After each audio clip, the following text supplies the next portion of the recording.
Mantan Presiden Joko Widodo dipastikan akan menghadiri sidang kasus pencemaran nama baik terkait dengan tuduhan ijazah palsu dengan terdakwa Tifauziah Tiasuma atau Dr. Tifa. Hal ini sekaligus menjawab tantangan Dr. Tifa sebelumnya yang meminta agar Jokowi hadir dalam persidangan menunjukkan ijazah aslinya.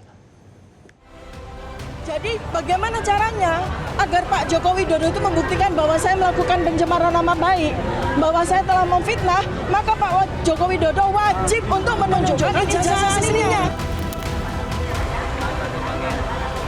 Tifauziah Tiasuma alias Dr. Tifa menantang mantan Presiden Joko Widodo untuk hadir di persidangan menunjukkan ijazah aslinya.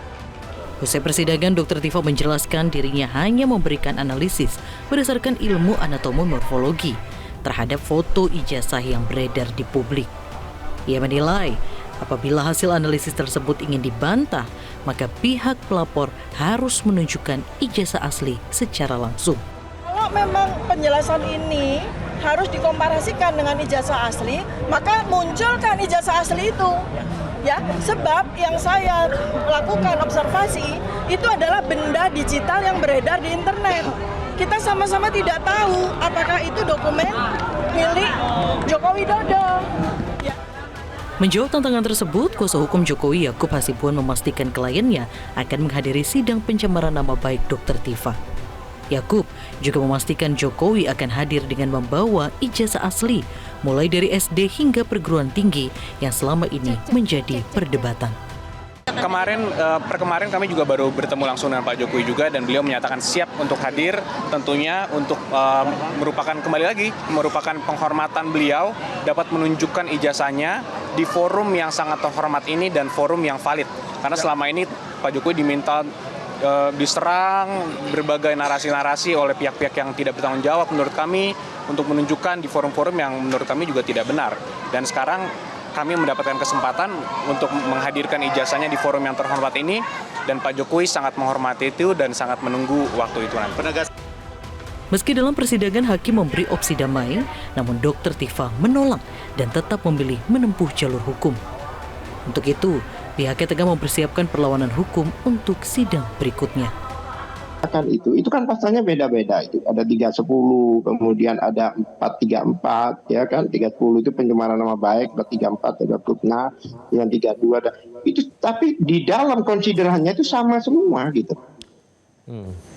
Isinya itu sama semua. Masa perbuatan beda, pasalnya beda, isinya sama, konsiderannya sama, satu. Kedua lagi, dan itu tidak disebut Tifa secara spesifik. Ini kan perkara Tifa, ya kan? Tetapi selalu dikatakan Roy Suryo dan kawan-kawan. Dalam sidang perdana ijazah Jokowi, jaksa penuntut umum mendakwa Dr. Tifa dengan pasal berlapis, yaitu pasal fitnah dalam Kitab Undang-Undang Hukum Pidana serta pasal dalam Undang-Undang Informasi dan Transaksi Elektronik atau ITE. Jaksa juga menyebut pelapor sekaligus mantan Presiden Jokowi merasa dihina sehina-hinanya akibat perbuatan terdakwa Dr. Tifa yang menuduh ijazah S1 Jokowi palsu. Jokowi menganggap perbuatan terdakwa Tifa telah menyerang kehormatan dan nama baik Jokowi. Tim Liputan Metro TV.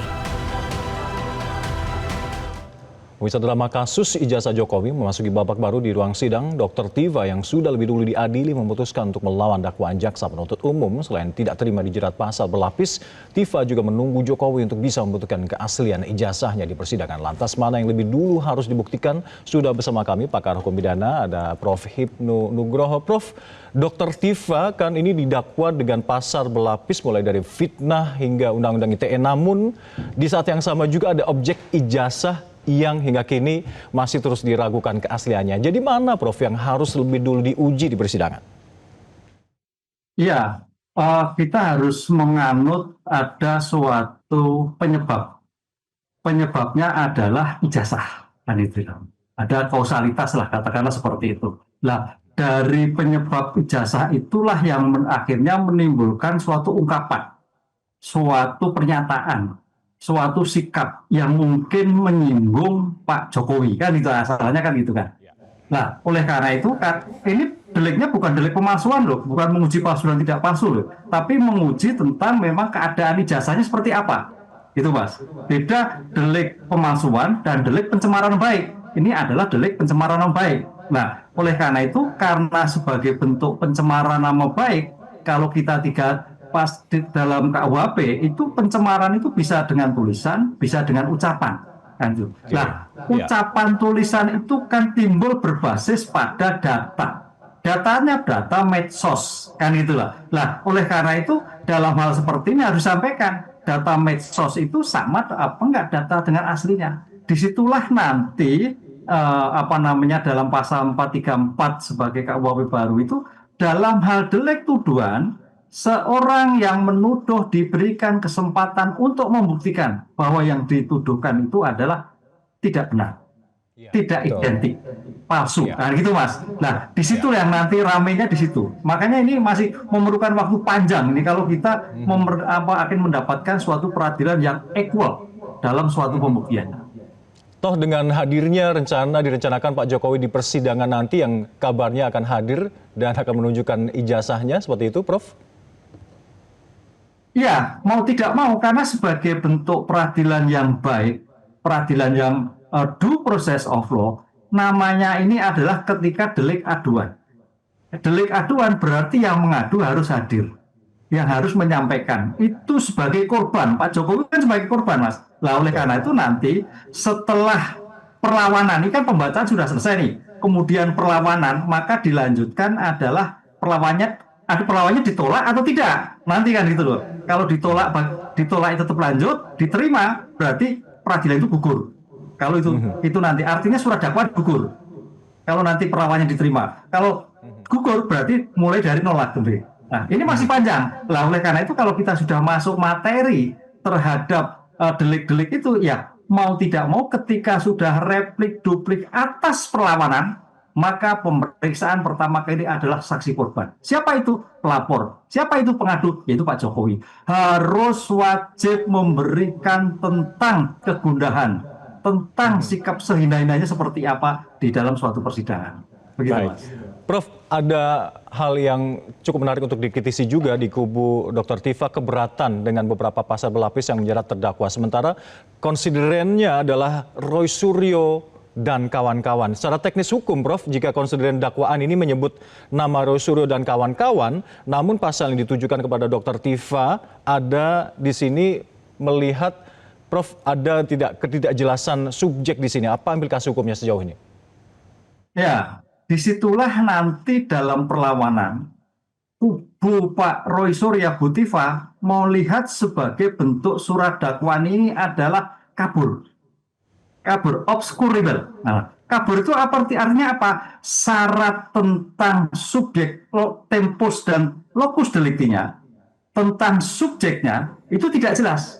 Dan kawan-kawan, jangankan dan kawan-kawan, nama HD, HID, I sama Y pun jadi masalah. Sehingga dalam surat dakwaan itu syarat formal itu harus jelas, dan kawan-kawan dan siapa, syarat material tentang locus dan tempus delicti. Kalau kedua syarat formal material itu nanti terbantahkan dalam perlawanan yang diajukan oleh Roy Suryo, berarti surat dakwaan dinyatakan gugur.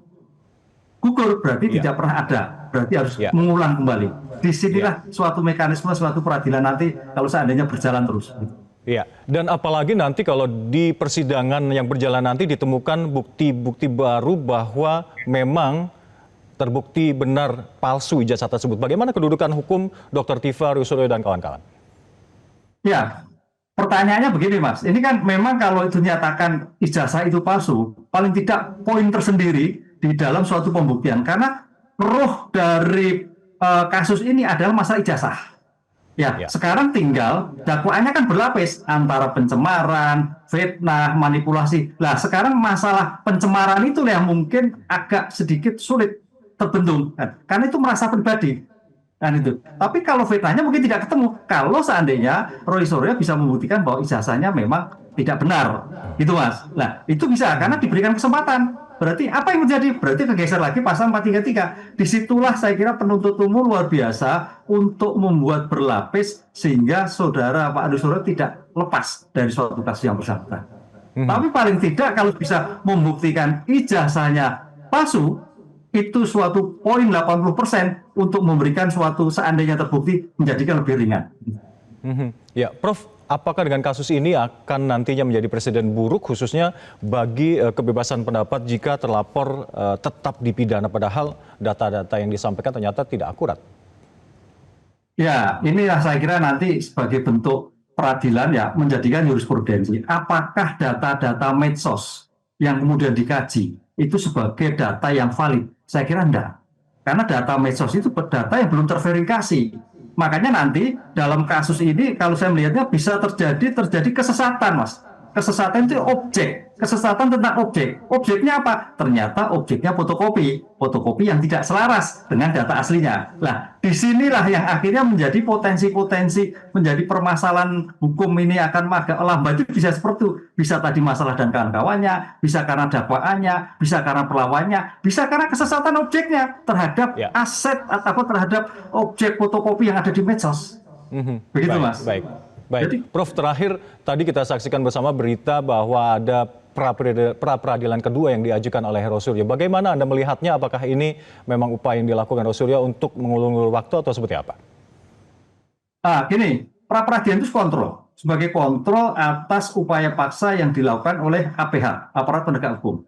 Dengan demikian sebagai kontrol itu bagus. Karena apa yang dilakukan Roy Suryo ini, apakah pra-peradilannya ditolak atau diterima, itu tidak mengaruh terhadap pokok perkara.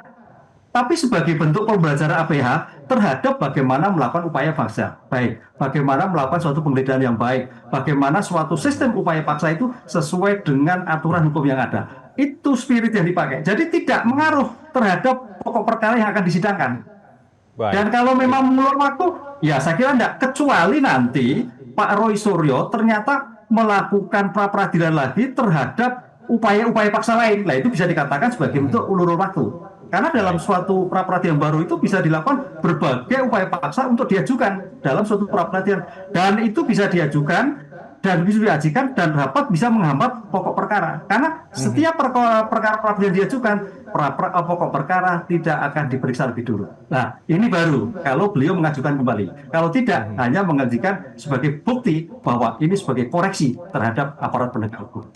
Baik, Prof, terima kasih perspektif dan juga analisanya. Terima kasih telah bergabung bersama kami di Metro hari ini. Salam sehat selalu. Jelajahi cara baru mendapatkan informasi. Download Metro TV Extend sekarang.